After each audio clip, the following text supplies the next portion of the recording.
My parents left me a broken-down cabin in Alaska. My brother got a $1.2 million Miami mansion. My fiancé called me a pathetic loser and ran off with him. Crushed, I went to the cabin only to discover something worth $500 million. What I'm about to tell you, it still chills me to the bone. Can you imagine losing everything you thought defined your life, your parents, your fiancé, your entire future, only to discover it was all a twisted, impossible test?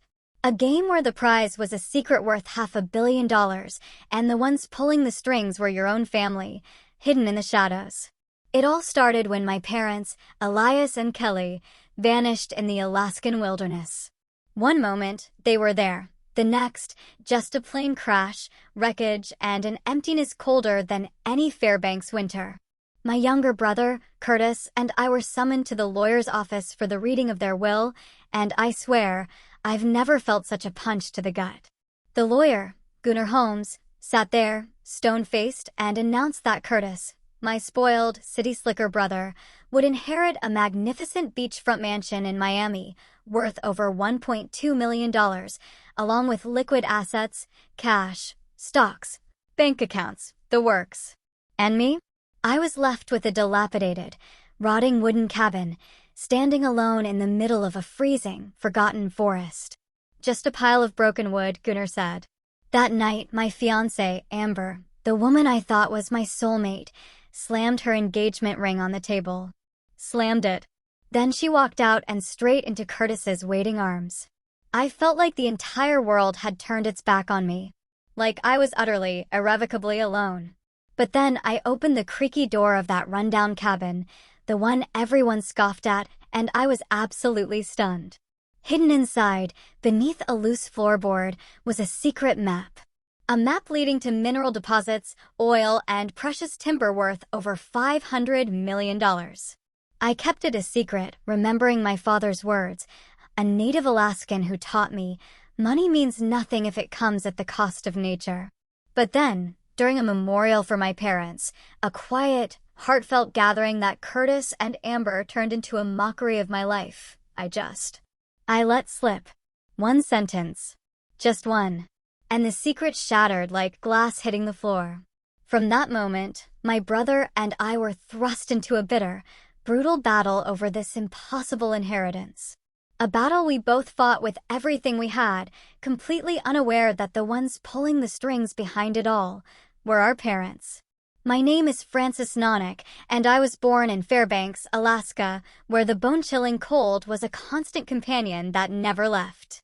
Our wooden cabin teetered on the edge of the forest, towering pines like sentinels guarding the secrets of the land and sky.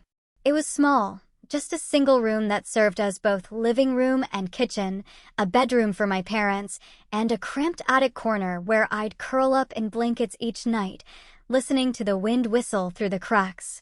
In winter, snow buried the roof, and I often woke up with numb fingers, even burrowed deep in my worn-out blankets.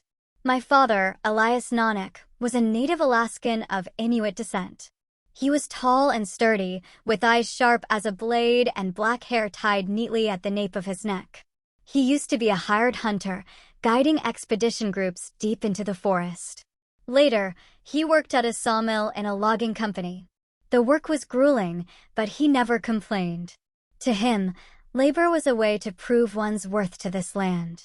"The land is our mother," he'd say in his deep, steady voice, solid as stone. "You must respect it, for it sustains us. But it can also swallow us whole if we betray it." My mother, Kelly, was the opposite.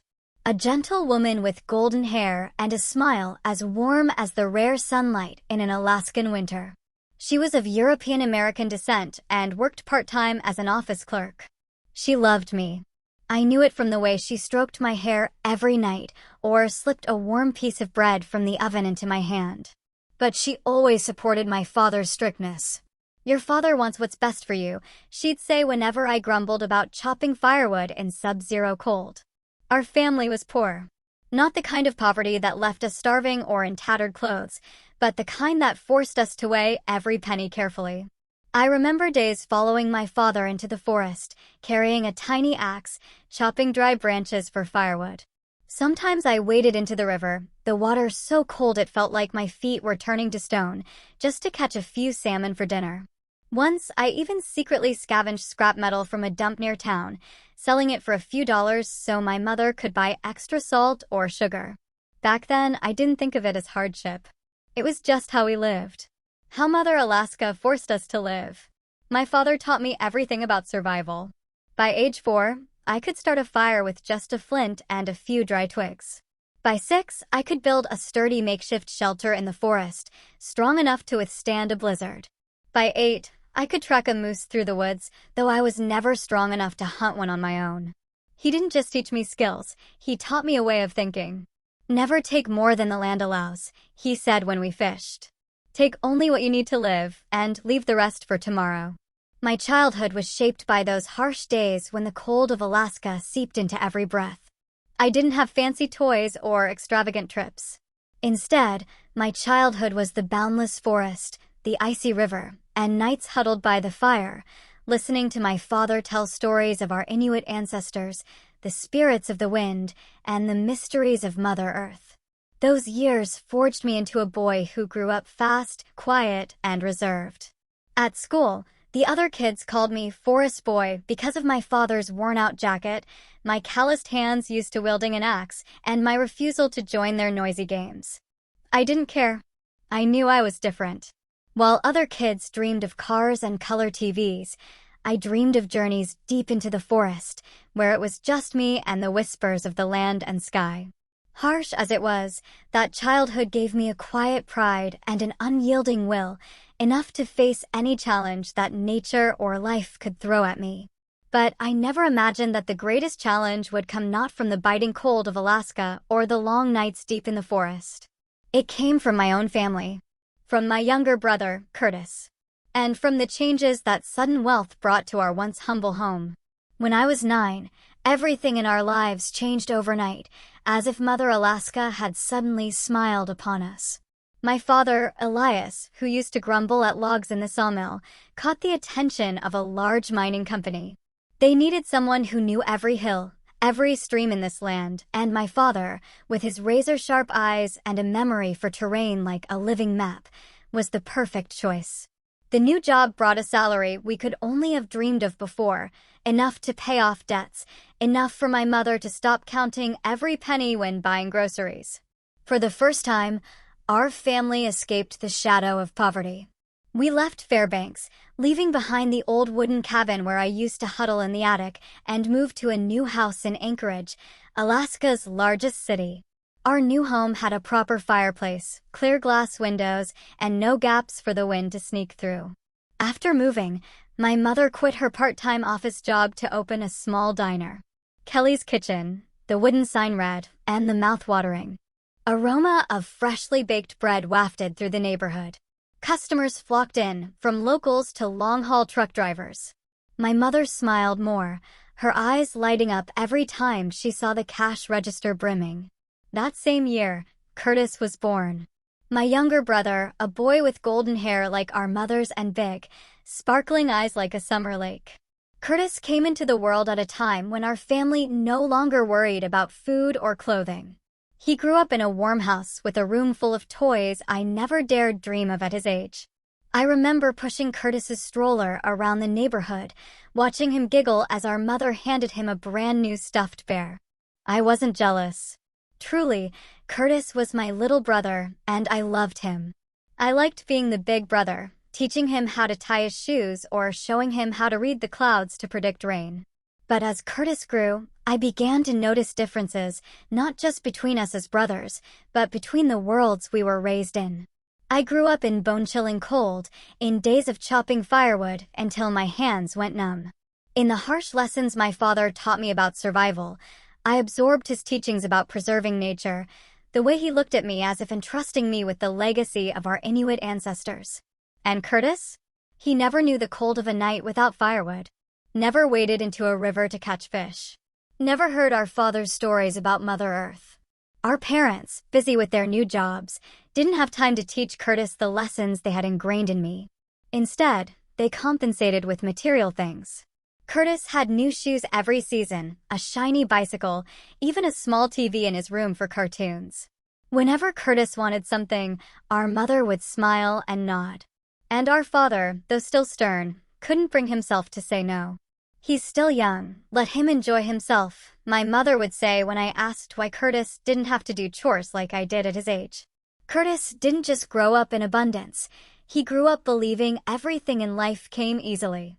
At school, he was the center of attention with his expensive clothes and confident way of talking, as if the world revolved around him. The kids didn't call Curtis Forest Boy. They called him the Prince of Anchorage. And Curtis loved it. He loved the praise, loved showing off his new watch or shiny shoes. Sometimes when I looked at him, he felt like a stranger. I didn't blame our parents. They only wanted to give Curtis what I never had. But I slowly realized that their indulgence had planted a dangerous seed in my brother's heart. Curtis didn't value what he had. He took everything for granted: money, clothes, even our parents' love.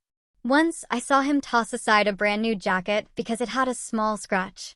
"Mom will buy me another," he said, shrugging as if it were only natural.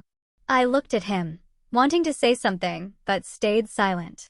I remembered how our father taught me to mend clothes with a needle and thread, how he told me a man must cherish what he has, no matter how small. The differences between us became more pronounced as I entered my teenage years. I still woke up early to help our father fix fences or shovel snow from the driveway. Curtis slept until noon, then ran off with his friends, laughing loudly. I still loved trips into the forest, where I could hear the whisper of the wind and feel Mother Earth beneath my feet. Curtis loved the city lights, the noisy bars, the parties where he could show off. I lived by our father's ways: discipline, patience, and respect for nature. Curtis lived as if the world existed only to serve him. Once I tried talking to him. "Curtis," I began, as we sat in the kitchen while our mother baked in the oven. "Have you ever thought about learning to fish or set up a camp like Dad taught me?" Curtis looked at me and smirked. "Why bother with that stuff, bro? Mom and Dad have money now. We don't need to live like forest people anymore." I didn't respond. His words cut like a knife, not because they hurt me, but because I realized Curtis didn't understand, and perhaps never would. In those years, I began to feel an invisible distance growing between me and Curtis. I still loved him, still saw him as my little brother, but I couldn't ignore that we were walking different paths. I was a man of the forest, of Mother Earth, of harsh but honest lessons. Curtis was a man of the city lights, of glamour, of things that came too easily. I thought that despite our differences, we were still family, that we could still hold hands through those years. But then Amber entered my life, and with her, I learned that love could be a flame that warms the heart, but also a storm that burns away every shred of trust. I met Amber one summer afternoon in Anchorage, when the rare sunlight melted the ice on the streets. I was in my mother's diner, helping her clean tables after the lunch rush. The smell of freshly baked bread and coffee lingered in the air, mingling with the chatter and laughter of a few regular customers. I looked up and saw her, Amber, with her gently curled brown hair, eyes as blue as a glacial lake, and a smile that seemed to light up the entire room. She wore a thin sweater, held a book in her hand, and walked into the diner as if she'd always belonged there. "A black coffee and a slice of toast, please," she said, her voice soft but confident, as if she knew exactly what she wanted. I wasn't the type to be easily smitten. Life in Fairbanks had taught me to keep my heart guarded, like I kept a fire alive on freezing nights. But there was something about Amber that I couldn't look away from. Maybe it was the way she sat reading her book, quiet but fully absorbed, as if the world had shrunk to the pages in front of her. Maybe it was the way she smiled at my mother, calling her Aunt Kelly with natural warmth. Or maybe it was simply that she felt different. Different from the girls I'd met who only cared about parties or new dresses. I mustered all my courage to strike up a conversation. "Good book?" I asked, wiping a table but keeping my eyes on her. Amber looked up, slightly surprised, then smiled. "Pretty good," she replied, holding up the book. "A collection of poems by Robert Frost. Do you like poetry?" I shook my head a bit, embarrassed. "I'm not much for poetry, but I love the forest and the things he writes about. The wind, the smell of earth, the shadows of trees. Those are things I see every day. She looked at me, her eyes sparkling with curiosity. A forest guy, huh? She teased, her tone playful but kind. I laughed, feeling lighter for the first time that day. You could say that. From then on, we started talking. Amber was the daughter of a middle-class family in Anchorage. Not overly wealthy, but comfortable enough for her to grow up with things I never had: summer vacations in California, piano lessons, beautiful dresses. But she didn't brag. She spoke of her dream to become a journalist, to travel the world, and write about forgotten people and places. I want to tell the stories of people like you, she said once as we sat by the river, watching the water shimmer under the sunset. People who lived true to themselves, not chasing false glamour. I was drawn to Amber, not just because she was beautiful, but because she seemed to understand me. She didn't laugh when I talked about chopping firewood in Fairbanks, about how my father taught me to start a fire or track a deer. She listened, her eyes lighting up as if she were living in my stories. When I spoke of Mother Earth, of the lessons my father passed down, she took my hand. Gently but firmly. "You're different, Frances," she said. "You're not like those guys who only brag about cars or money. You have strength." Her words made my heart race, as if for the first time someone saw the real me. We fell in love. Those days felt like my life had been lit up. I took Amber into the forest, showed her how to pitch a tent, how to spot animal tracks. She laughed loudly when she tried to start a fire for the first time and sent smoke billowing everywhere. I taught her to listen to the wind, to feel the pulse of Mother Earth. In return, she taught me to open up, to talk about things I'd always kept hidden. I told her about my harsh childhood, about nights by the fire listening to my father's stories, about the quiet pride of surviving Alaska's cold. She hugged me, whispering, "You're stronger than anyone I've ever met." But as our love deepened, I began to notice changes in Amber. She grew more ambitious, craving more than what Anchorage could offer. She dreamed of big cities, prestigious newsrooms, luxurious apartments in New York or Los Angeles. At first, I thought her ambition was a strength, a fire like my own resilience. But slowly, I saw her start to compare. And painfully, the person she compared me to was Curtis. Curtis, now in his 20s, was the epitome of what Anchorage called success. He drove a sleek sports car, wore tailored suits with glittering watches on his wrist, and lived in a beachfront apartment our parents had bought him, a place with a balcony overlooking the ocean where he threw extravagant parties. His friends were the elite, young businessmen with confident smiles, beautiful women in elegant outfits, and conversations filled with laughter and clinking glasses. For Curtis, life was a stage, and he always wanted to be the star. Amber began to see me differently. She used to call me different, but gradually her gaze would drift away when I spoke of the forest, of Mother Earth, or the values my father had instilled in me. She started looking at Curtis, my spoiled younger brother, with an admiration she'd never shown me. She was drawn to his glamour. One ordinary afternoon as we walked along Anchorage's coastal road, I saw Curtis standing by his car, laughing loudly with a group of friends. Amber stopped, looked at him, then turned to me. "You see your brother," she said, her voice tinged with an admiration I didn't want to hear. "He knows how to live. He knows how to make people notice." Her words were like a small, sharp knife. Not enough to draw blood immediately, but enough to sting. I tried to keep my voice steady, as I did when facing the cold forest winds. "Curtis has always been like that," I replied. "He has his way of living. I have mine." But Amber didn't stop there. In the days that followed, she said things that pierced my heart. "Why do you live so small, Frances?" she asked once as we sat in my mother's diner, her eyes looking at me like I was a puzzle she couldn't solve. "You don't know how to enjoy life. You don't show off. Don't you see Curtis? He lives big, lives truly." I stayed silent, my hand tightening around my coffee mug, but I didn't speak. I just looked at her, seeing her eyes grow distant, as if I were no longer the man she loved. Amber began to criticize me, not with blunt words, but with subtle remarks and disappointed sighs. "You lack ambition," she said once as we sat by the river. "You could do so much more." Why don't you want to be like Curtis, with money, status, everything that makes people respect you? I wanted to shout that I didn't need anyone's respect, that I didn't want to be Curtis, that my worth wasn't in cars or beachfront apartments. But I only stared at the water, feeling a block of ice slowly pressing down on my heart. To Amber, living big meant having wealth to flaunt, spending lavishly, and commanding attention in society. She wanted the spotlight, to stand beside a man who made the world turn and look. And I, with my old jacket, my rough hands from wielding an axe, my dreams of the forest and Mother Earth, couldn't give her that. I began to feel the cracks forming, and those cracks grew wider each day. Deep down, I knew they couldn't be mended. Amber wasn't just comparing me to Curtis. She was being drawn into his world, a world of lights and glamour. She no longer saw me as a man of strength, but as someone lacking ambition, someone living small while my brother lived large. I tried to hold on to her, tried to remind myself that our love was worth fighting for. But I never expected that before I could even try to salvage that love, a greater storm would crash into my life, sweeping away everything I once thought was certain.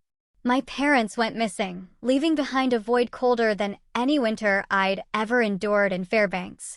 I was 30 years old when the devastating news arrived. It was an early winter morning, with snow lightly falling on the streets of Anchorage, blanketing rooftops and sidewalks in a thin layer. I was at my mother's diner, helping her clean up after a busy morning rush. The phone rang and a stranger's voice came through, dry and emotionless. "Are you Francis Nonick? I'm an officer with the Seattle Police. I'm very sorry to inform you that your parents, Elias and Kelly Nonick, have gone missing after a plane crash." The world seemed to stop. I stood there, still holding the rag I'd been using to wipe tables, but all the sounds around me, the chatter of customers, the clanging of pots and pans in the kitchen, faded into a blur. The officer continued, his voice steady like he was reading a report. "The small plane carrying your parents encountered trouble while flying over the icy mountains near the Canadian border. Some wreckage has been found scattered across the mountainside, but there's no sign of bodies or survivors. We're continuing the search," he added, but his tone carried no hope. "We'll contact you if we have more information." I hung up, feeling as if an icy weight was crushing my chest. I didn't cry, not because I was strong, but because I didn't know what to do with the pain. It was too vast, too cold, too real. I called Curtis right after. He was at a bar. I could hear loud music and laughter in the background. "What did you say?" he asked, his voice distracted, as if I were telling some unimportant story. When I repeated the news, he went quiet for a moment, then said, "Yeah, okay. You handle it. I'm busy." He hung up, leaving me with the cold beep of the disconnected line. The days that followed were a foggy nightmare. Local media began covering the crash. "Alaska couple missing in plane crash," screamed the sensational headlines in Anchorage newspapers. People in the community, those who'd eaten my mother's bread or been guided through the forest by my father, came to the diner to express their condolences. They hugged me, offered words of comfort, but I felt only emptiness. Amber stayed by my side, at least at first. She held my hand, whispering that she'd always be there, that we'd get through this together. But her eyes were distant, no longer warm like they used to be. While I drowned in grief, Curtis acted strangely. He showed up at the diner a few days later, dressed impeccably, as always, in a new leather jacket and polished shoes. "How's it going, bro?" he asked, his voice light but insincere. I looked at him and saw a stranger, someone seemingly untouched by the pain I was carrying. "Aren't you sad?" I asked, my voice hoarse. Curtis shrugged, flashing an enigmatic smile. "Sure, I'm sad, but life goes on, you know. Mom and Dad would want that." I didn't respond. I couldn't fathom how he could be so calm. But then I overheard him talking to a friend on the phone, right there in the diner, his voice brimming with excitement. "Yeah, the will's probably going to be read soon. Hopefully, there's something worthwhile, right?" I stood there, my hand gripping the edge of the table, feeling a cold wind blow through my heart. Curtis wasn't just calm. He was thinking about the inheritance, about what our parents might have left behind, while I still couldn't accept that they were gone. A few weeks later, the court declared my parents deceased based on the plane wreckage and the absence of any signs of survivors. Death certificates were issued, cold and official, like a final punctuation mark on all hope.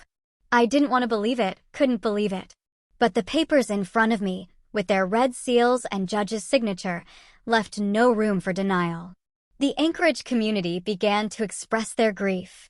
They brought to our house loaves of bread, salmon soup, and carefully woven wreaths of golden wildflowers.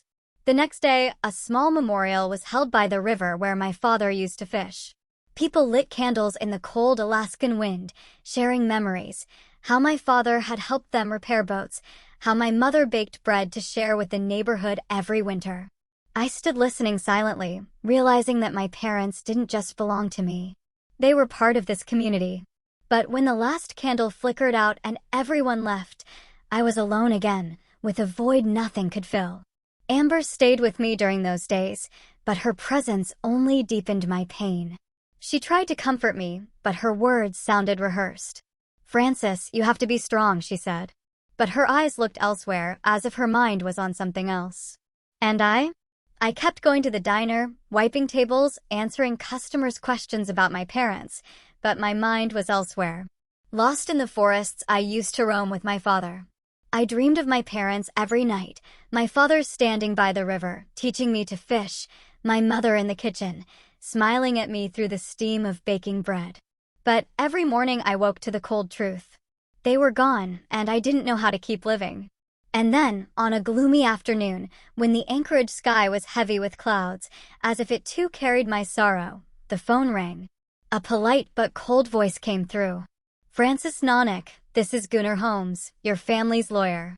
I need you and your brother Curtis to come to my office tomorrow morning for the reading of your parents' will." I stood there gripping the phone, feeling a chill sweep through me. I called Curtis. "The will," he said, his voice brimming with excitement that made me shudder.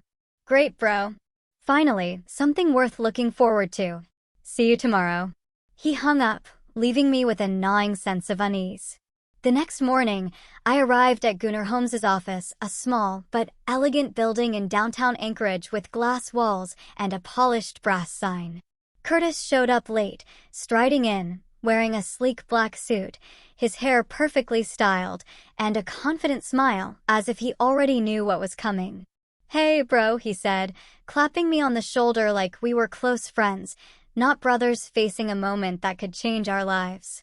The lawyer's meeting room was small but stifling, with a long wooden table and leather-upholstered chairs.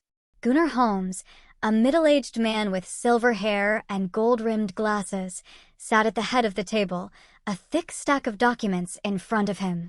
He looked at us, his expression stern but neutral. "Frances, Curtis," he began, his voice steady like a proclamation. "Today we will read the will of Elias Nonick and Kelly Nonick. I offer my condolences for your loss, but as per your parents' wishes, I will now read what they have left behind." I sat there, my heart pounding, not because I expected anything, but because I felt like I was reopening a wound that hadn't healed. Curtis, on the other hand, sat upright, his eyes gleaming as if the lawyer were about to hand him a golden key. Gunnar opened the file, flipped a few pages, and began reading. His first words hit the room like a cold gust of wind. "To our youngest son, Curtis Nonick, we leave the beachfront mansion in Miami, valued at over $1.2 million, along with liquid assets, including cash, stocks, and several bank accounts." The room seemed to hold its breath. Curtis let out a small, triumphant laugh, unable to hide his satisfaction. Gunnar continued, his voice still calm. "To our eldest son, Francis Nonick, we leave the wooden cabin in the remote forest near Fairbanks, Alaska, where our family lived in our youth." He paused, looking at me as if expecting a reaction. I said nothing. I couldn't say anything. The cabin. The place where I'd huddled in the attic, where my father taught me to start a fire, where my mother sang me lullabies on freezing nights. It was now just a dilapidated legacy. Something no one wanted, something no one cared about. I felt as if my parents had disowned me. As if all my efforts, my discipline, the lessons I'd learned from them, were meaningless.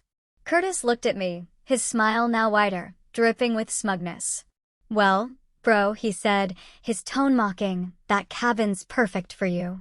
Forest guy, right?" I didn't respond, only feeling betrayed, not just by Curtis, but by our parents. The people I thought understood me better than anyone. That evening, I returned to my small apartment, carrying a heavy pain. Amber was waiting for me, sitting on the sofa, but her eyes no longer held the warmth they once did. "So, how'd it go?" she asked, her voice cold, as if she'd already guessed the outcome. I recounted everything, each word like a knife I drove into my own heart. When I mentioned the cabin, she laughed. Not a joyful laugh, but a bitter, almost scornful one. "A rotting wooden cabin," she said, standing up, hands on her hips. "That's all you got, Francis? Are you serious? Curtis gets $1 million mansion, and you get a pile of broken wood." I tried to explain, tried to say I didn't care about money, but Amber wouldn't listen. She paced the room, her voice rising. "Don't you see? Curtis knows how to live, how to win. And you cling to that small life, holding on to your forest, your Mother Earth nonsense. But where has it gotten you? A crumbling cabin." She stopped, staring straight at me, her eyes flashing with disappointment. "You're a loser, Francis. You'll never measure up to your brother." Her words were like a blizzard sweeping away the last of my hope. I stood there, silent, watching as Amber slammed the engagement ring on the table. The ring I'd saved up for a year to buy. "I can't live like this," she said, her voice trembling but resolute. "I need a man who lives big, who does something with his life, not someone who just holds an axe and dreams of the forest." She turned and walked out of the apartment, leaving me with the sound of the door slamming shut. Just a few days after our fight, Amber went public with her new relationship with Curtis. My younger brother, with his $1 million mansion and triumphant smile, had become the man she chose. I sat in my empty apartment, clutching the ring she'd left behind, feeling as if everything I'd believed in, love, family, loyalty, had melted away like snow under the sun. I'd lost my parents. I'd lost Amber. And now I felt like I'd lost myself. In the days after Amber left, I lived like someone trapped in a blizzard, unable to see the path ahead, hearing nothing but the howling wind in my mind. I avoided Curtis, avoided my mother's diner, which had once been my only solace. Every street corner in Anchorage now felt like a reminder of betrayal. Amber's smile as she stood beside Curtis, his triumphant look when he learned he'd inherited the $1 million mansion. I couldn't stay in this city any longer. Couldn't face the pitying glances of neighbors or the whispers behind my back. I needed a place to breathe, a place to rediscover myself. I decided to head to the log cabin in Fairbanks, the legacy my parents left me, though in everyone else's eyes, it was just a pile of rotting wood. The journey to Fairbanks was long and cold, like a trip back to my childhood. I drove my father's old beat-up truck through snow-covered roads flanked by endless stretches of pine forests. Every tree, every hill stirred memories. "The land is our mother," my father used to say, his voice steady as stone. "You have to listen, to respect it, and the land will answer." I wondered if Mother Earth was answering me now or merely punishing me. The cabin came into view as I turned onto a rough dirt road. It was smaller than I remembered. Its roof sagging, the wooden walls grayed by years of rain and snow. The windows were caked with dust. Some planks had rotted, and the chimney looked like it could collapse at any moment. I pushed the door open, and the hinges screeched like a lament. Inside, the air was cold and damp, smelling of rotting wood mixed with earth. Faint light filtered through the windows, illuminating the cracked wooden floor. I saw the attic corner where I used to sleep, the fireplace my mother once tended, the small table where my father had carved my name into a piece of wood. Everything was as it had been, but now it felt empty, like a house without a soul. I sat on the floor, my back against the wall, letting the pain wash over me. I thought about the will, about how my parents chose Curtis over me, about how Amber chose him over me.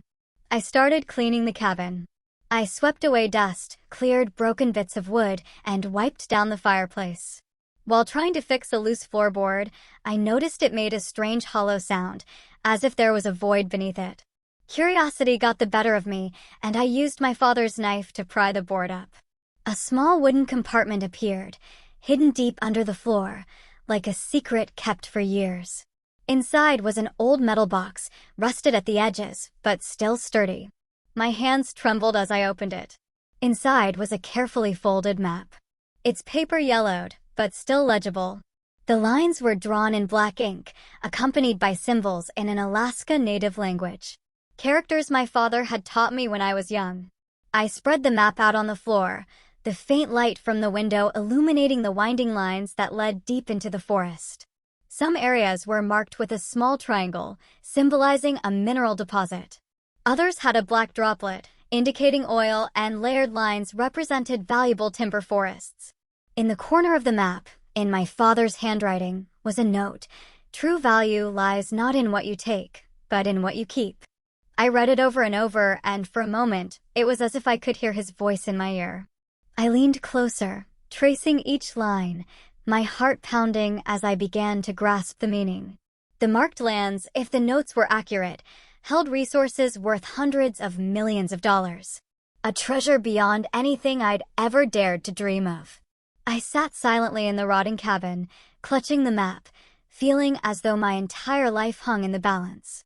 Part of me screamed to run outside, to shout to the world that I wasn't a failure, not the wilderness fool Amber had mocked, that I held a fortune that could make me richer than Curtis, richer than anyone.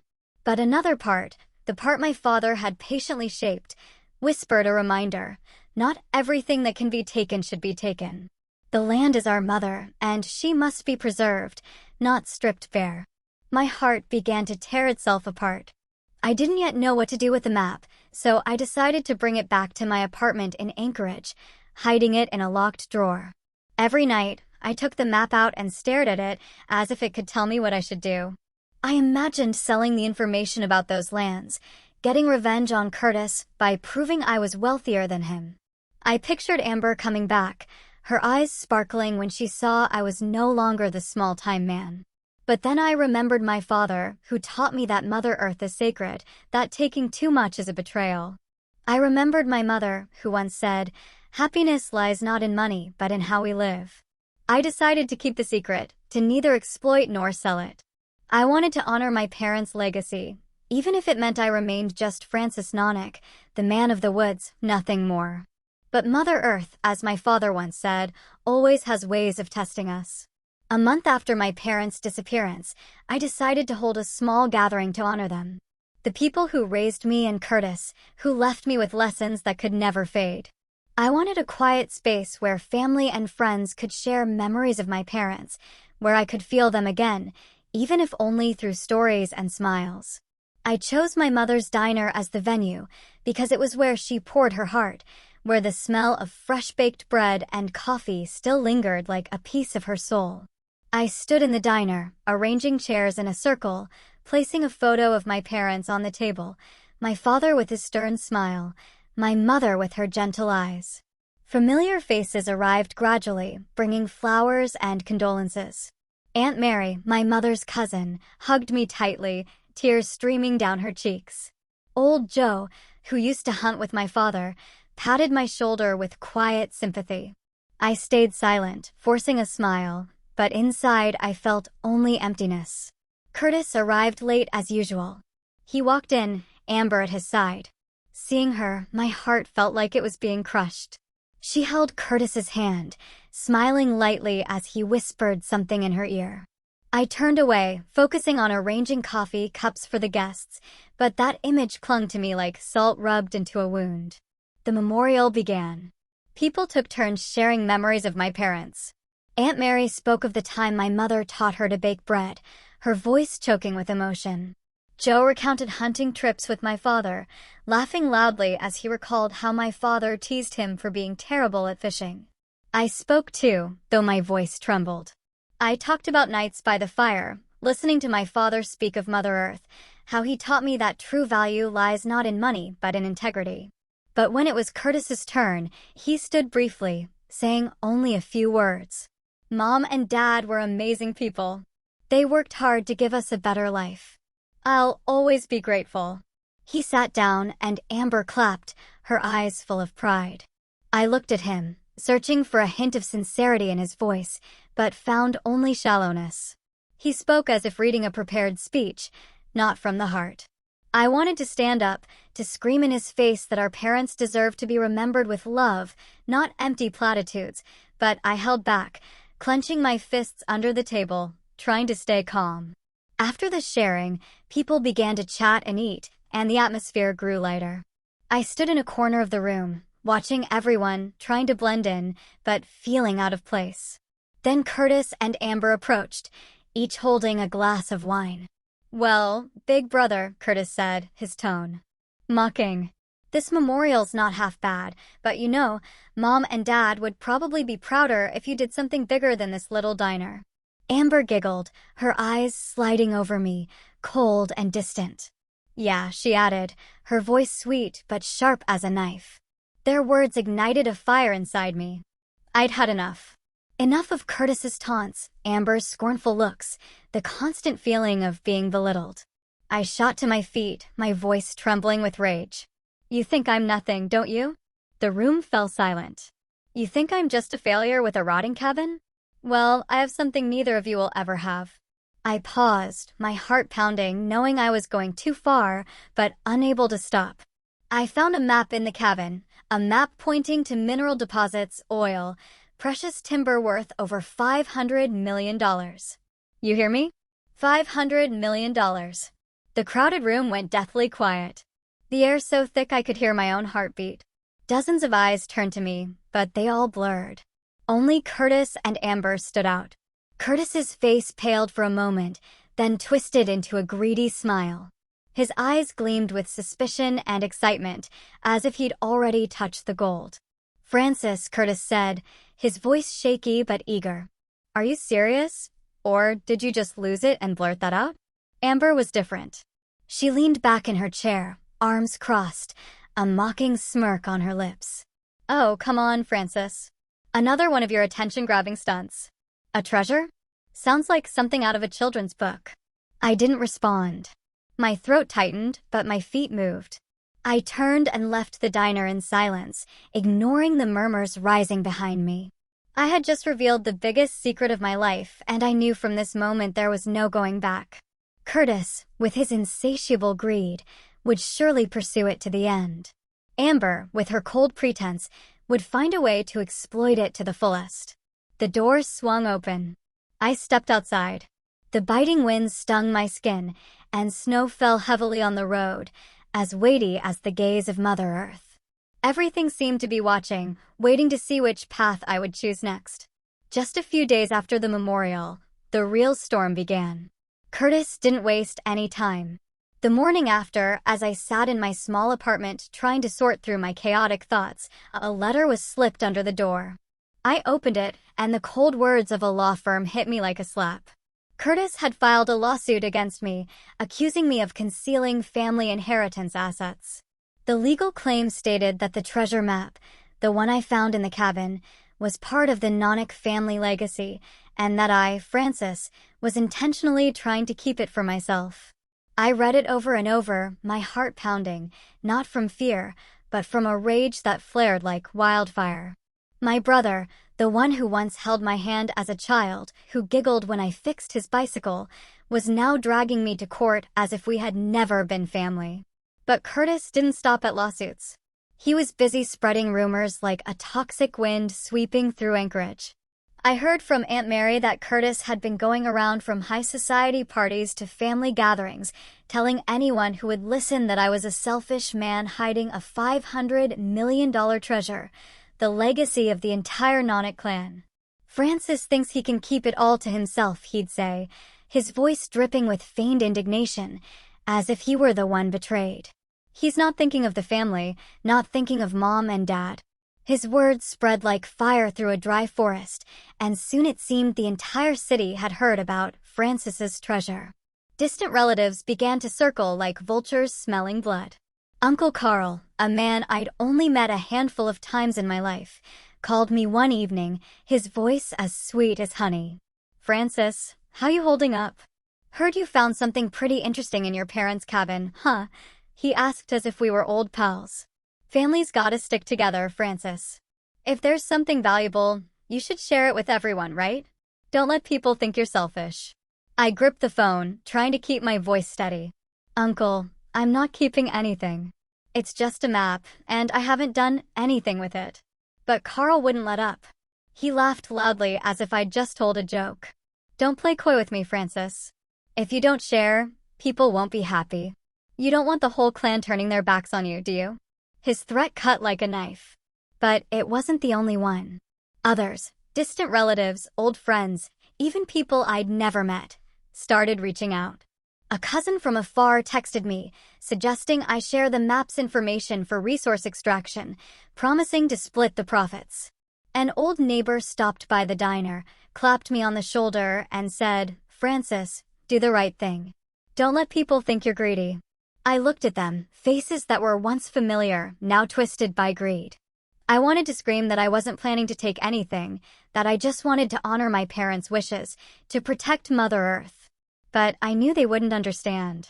To them, I was no longer Francis, the man raised in the woods who respected the land and sky. I was just the guy holding a treasure they wanted a piece of. The tabloid media jumped in like sharks smelling blood. One morning, as I opened the local paper, a sensational headline screamed, "Alaska man hoards $500 million family treasure." The article was riddled with fabrications, calling me a selfish son and a disloyal heir, trying to steal the legacy from my brother and family. Reporters began loitering outside the diner, cameras flashing every time I stepped out. "Francis, what can you tell us about the treasure map?" one shouted, thrusting a microphone in my face. "What are you going to do with $500 million? I didn't answer, just kept my head down and pushed past them. But it felt like I was being hunted. Every step I took, I could feel the city's eyes on me as if I were a criminal.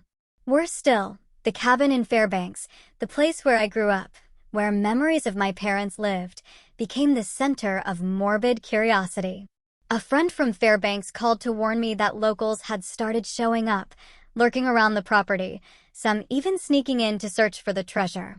I drove there the next day, and the sight before me broke my heart. The wooden fence was torn down, windows smashed, the yard littered with haphazardly dug holes. The cabin, though already dilapidated, had been sacred to me. Now it was violated, as if Mother Earth herself had been insulted. I stood in the yard, snow falling silently, and it felt like the land was weeping with me. Amber, of course, didn't stay out of it. One evening, she appeared at my apartment door, wearing an expensive fur coat, her eyes soft like they used to be. "Francis," she said, her voice so sweet it sent chills down my spine. "I'm sorry for what happened. I was wrong. You're not a failure. You have that map. We could do something big together." I looked at her, feeling like I was staring at a stranger. She hadn't come back because she loved me or because she understood me. She came back for the $500 million, for the glamour she thought I could now provide. "Get out," I said, my voice cold as ice. "I don't need you, and I don't need your lies." Amber froze, her lips tightening, but then she turned and walked away, leaving me with a heavy loneliness. I was cornered, like a beast surrounded by wolves. Alone, I had to face Curtis's greed, Amber's deceit, and the relentless scrutiny and harassment from relatives, acquaintances, and the media. Each day, the pressure grew heavier, like an unending blizzard. I began to wonder if I was wrong, if I should just give up the map, share it with everyone, and live the big life they wanted. But every time that thought crossed my mind, I heard my father's voice. "The land is our mother, and you must protect her." I clutched the map, hidden in the drawer, and told myself I wouldn't betray my parents' legacy, no matter the cost. The tension escalated to a breaking point, and I felt like I was standing on the edge of a cliff with no way out. But I didn't know that just when everything seemed lost, a greater truth was waiting, ready to reveal the final answer. 2 months later, the inheritance dispute between my brother and me officially began. That day, the Anchorage sky was cloaked in heavy gray, as if nature itself was growling at the storm about to erupt. I stepped into the courtroom, my heart aching, feeling like a trapped animal surrounded by the cold stares of lawyers, the sternness of the judge, and the curious gazes of strangers there to watch the drama unfold. Curtis sat across from me, his eyes sharp and cold, the corner of his mouth curling into a confident smirk, as if victory was already in his grasp. Beside him, Amber was dressed in a dazzling gown, but her eyes avoided mine, the man she once called her love. I clenched my rough hands inside my father's old jacket, my breath heavy as I tried to stay calm. Deep down, I wanted to scream that I didn't care about money, that all I wanted was to protect my parents' legacy. But I knew in this room, no one truly cared. The judge, a middle-aged man with a deep, stern voice, banged his gavel to start the proceedings. Curtis's lawyer stood, his voice sharp and accusing, alleging that I had hidden the map, a shared asset of the Nonick family, and demanded that the court force me to surrender it for equal division. Francis Nonick has deliberately tried to monopolize an inheritance worth $500 million, he declared. He has not only betrayed his brother, but also the family and the values his parents left behind. His words were like daggers slicing deep into my pride. I wanted to stand up, to say that I never intended to keep anything for myself, that I only wanted to preserve Mother Earth.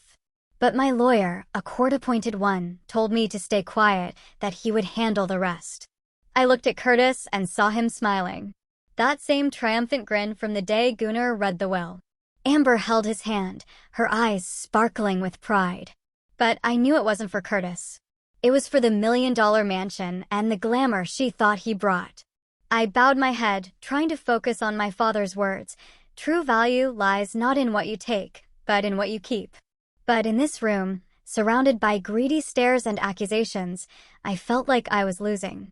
As if everything I believed in was meaningless. Then, just as the judge was about to ask me his first question, the courtroom door swung open. A cold gust of wind rushed in, accompanied by murmurs from those present.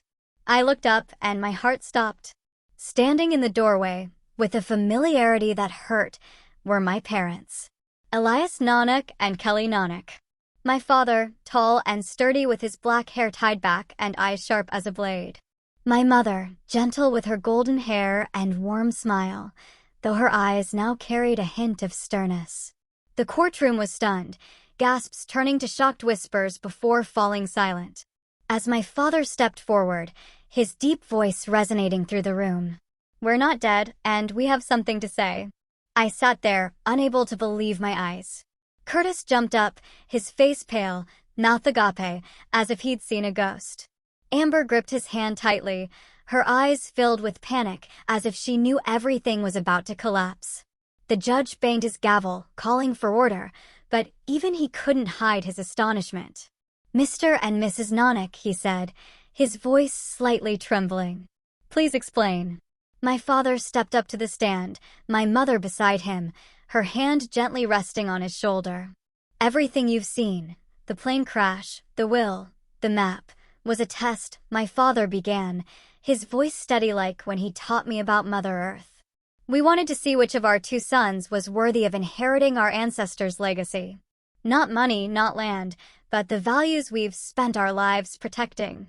He looked at me, then at Curtis, his gaze sharp, but not judgmental. "We faked our disappearance to see what you would do when faced with temptation." The courtroom seemed to hold its breath. My head spun as if the ground beneath me was shaking. Curtis shook his head, stammering, "Dad, Mom, what kind of joke is this? I inherited the mansion, the assets." "The lawyer said so." Gunnar, who had been sitting in the corner, stood up, his voice calm but clear. "That will was fake, Curtis," he said. "At your parents' request, I presented a fabricated will to test you and your brother. The beachfront mansion in Miami, the liquid assets, they all still belong to Mr. and Mrs. Nonick." Curtis was stunned, as if he'd been slept. Amber let go of his hand, her eyes frantic, darting from Curtis to me, then to my parents. I sat there, my heart pounding, not from joy, but from realization. My father continued, his voice low, but powerful. "The map Francis found was also fake. Another test. The symbols and information on it were entirely fabricated. If Francis had let greed cloud his judgment, if he had tried to sell those secrets, he would have gained nothing and lost everything. But Francis chose to stay silent, to keep the secret and honor Mother Earth, just as I taught him. But you, Curtis, he looked at Curtis, his eyes sad but not angry. You let greed guide you. You sued your brother, spread rumors, and treated money as everything. You are not worthy of the Nonic name. Curtis bowed his head, unable to speak. Amber, pale as a ghost, stood up and stepped toward me. Francis, she whispered, her voice trembling. I was wrong. I shouldn't have left you. We can start over, right? I looked at her, her eyes now pleading, but all I saw was deceit. No, Amber, I said, my voice cold as ice. You chose Curtis for money, and now you're coming back for money. I don't need you. Amber stood there, humiliated, then burst into tears like a child. Meanwhile, the judge, still in shock, declared the lawsuit dismissed. My parents approached me, and my mother hugged me tightly, tears streaming down her cheeks. You did the right thing, Francis, she whispered. You're the son we've always been proud of. Curtis, now empty-handed, fell to his knees before our parents in the courtroom. I'm sorry, he said, his voice choked with sobs. I was wrong. Please give me a chance. My father looked at him, his gaze stern but not unforgiving. You'll have a chance, Curtis, he said. But you must prove yourself worthy. Live a year in the forest as I did, and learn to respect Mother Earth. If you can do that, you'll have what you deserve. Curtis nodded, tears streaming down his face, and I saw in him a glimpse of the little boy who used to hold my hand years ago. That evening, in the wooden cabin in Fairbanks, where memories of my childhood still lingered in every weathered plank, I sat with my parents for the first time since those agonizing months when I thought I'd lost them forever. The firelight from the old hearth danced, casting flickering shadows on the walls. My father, with the rugged presence of an Inuit man, sat in an old wooden chair, his hands clasped tightly, his sharp eyes softened with affection as he looked at me. My mother, her golden hair now streaked with silver, sat beside me, her gentle hand resting on mine, warm as it was when she used to stroke my hair as a child. They told me their story. A story of survival, of love, and of unwavering faith in me. After the plane crash, my father began, his voice deep like the wind rustling through the pines. We were stranded in the icy mountains with no phone, no signal, no hope. But I learned from your grandfather, from the Inuit before him, that Mother Earth never abandons her children if they know how to listen. He spoke of the long days in the biting cold, how he built fires from the smallest dry twigs, hunted snow hares to feed my mother, and constructed a shelter from snow and stone to withstand the storms. With every step, I thought of you and Curtis, he said, his eyes softening. I told myself that if we survived, I had to do something to make you understand. Understand that true value lies not in what you have, but in who you are. My mother squeezed my hand tighter, her eyes glistening with tears, but her smile still warm as the rare Alaskan summer sun. Francis, you are our pride, she said, her voice choked with emotion, but filled with love. When you were young, I watched you chop firewood, wade into rivers to catch fish, and I knew you were stronger than anyone, not because you were taller or stronger, but because you had the heart of Mother Earth, honest, resilient, and never betraying what your father taught you. She paused, wiping a tear from her cheek. When we decided to fake our deaths, I was terrified. Terrified that you'd hurt, that you'd think we'd abandoned you. But I believed in you. Believed that you wouldn't let greed guide you, that you'd hold on to our family's legacy. I sat there in the familiar wooden cabin, feeling as if I were back in those nights by the fire when my father told stories of our Inuit ancestors, when my mother sang me lullabies through blizzards. Their words were like a flame warming my heart, thawing the chill of those lonely months. We wanted to see you when we were gone, my mother continued, her eyes locking onto mine as if to etch every word into my soul. And you, Francis, gave us the answer. You didn't choose money, didn't choose glory. You chose Mother Earth, chose what we taught you. You are the son we've always been proud of. My father stood and walked to the hearth where the firelight illuminated his face, highlighting its weathered but compassionate lines. He pulled a small wooden box from his coat pocket, intricately carved with Inuit patterns, a gift I recognized from my grandfather to him. "This is the real map," he said, handing it to me. "You have full authority over this map, to exploit it or preserve it. The choice is yours, but I trust you'll do the right thing, as you always have." I took the box, my hands trembling, feeling as if I were holding the entire legacy of our ancestors. I opened it and found a different map, drawn on animal hide, its lines meticulously detailed. It wasn't just a map. It was a promise, a responsibility, the soul of Mother Earth. I looked at my parents, tears streaming down my face, not from sorrow, but from the realization that they had never abandoned me. "I'll keep it," I said, my voice thick. "I'll protect it as you have, as our ancestors have." My mother came closer, hugging me tightly as she did when I was a child. My father placed his hand on my shoulder, his gaze steadfast but filled with love. And now, in the old wooden cabin, amid the crackling fire and the warm voices of my parents, I suddenly understood. True value doesn't lie in money, in mansions, or in treasures. It lies in character, in how we protect our legacy, in how we live true to our beliefs. I gripped the real map tightly, knowing with certainty that I would never exploit it. I would preserve it as my parents had, as our ancestors had, so that Mother Earth would remain Mother Earth forever.